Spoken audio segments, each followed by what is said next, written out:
Figuras importantes da história do nosso país que não eram escravocratas, mas eram racistas. Monteiro Lobato. Esse é um clássico, mas se você não conhece, eu vou te explicar quem foi Monteiro Lobato. O Monteiro Lobato nasceu no ano de 1882 e morreu no ano de 1948, ou seja, ele viveu entre o final do século XIX e o início do século XX. Isso é muito importante pra gente entender a mente dele, o que ele escrevia e o contexto em que ele estava inserido. Esse contexto é o de teorias racistas, teorias que eram chamadas naquele momento de teorias raciais, de estudos que tentavam provar que o cérebro do homem branco era maior que o do homem negro, enfim.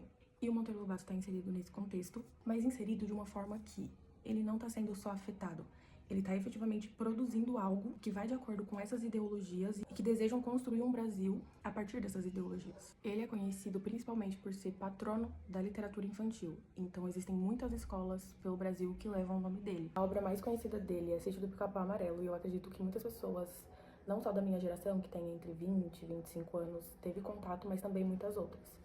E a discussão em torno dele ser ou não racista foi principalmente com a forma que ele trata, por exemplo, a personagem Anastácia na obra Sítio do Pica-Pau Amarelo, que inclusive tem desenhos e não parou só na literatura, então ela influenciou muitas gerações de diversas formas, foi muito difundida. Mas para além da obra dele, a gente tem que levar em conta a pessoa e como o autor se relaciona com a obra. Então, assim, poderíamos ter o seguinte raciocínio. Ele escreveu usando esses termos, se referindo a essas pessoas dessa forma, porque ele estava tentando retratar o contexto mesmo, mas não necessariamente ele estava de acordo com o que ele estava falando, com a forma como ele tratava esses personagens, com a forma como ele desenvolvia, caracterizava, estereotipava, enfim. Mas esse não é o caso. Isso é perceptível principalmente através das cartas que ele trocava com um amigo dele, que era eugenista.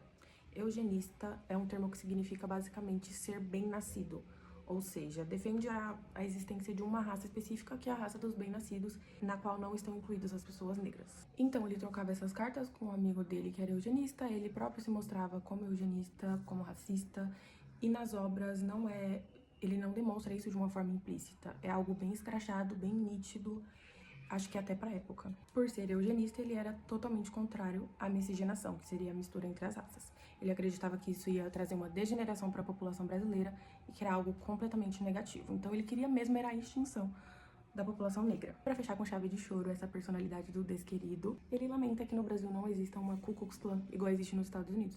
Ele era muito admirador dos Estados Unidos, principalmente dessas ideologias racistas, e ele ficava tipo, poxa, por que a gente não tem aqui um grupo que extermine a população negra depois da abolição, que ainda tá aí e não era pra tá, porque a gente quer limpar o Brasil? Ele fica meio chateado. Então foi muito discutido se deveriam ou não haver acesso a essas obras dele, se deveriam ser obras proibidas, se as crianças deveriam ter contato, porque poderia induzir a eles enxergarem a realidade hoje de acordo com esses estereótipos que ele colocava.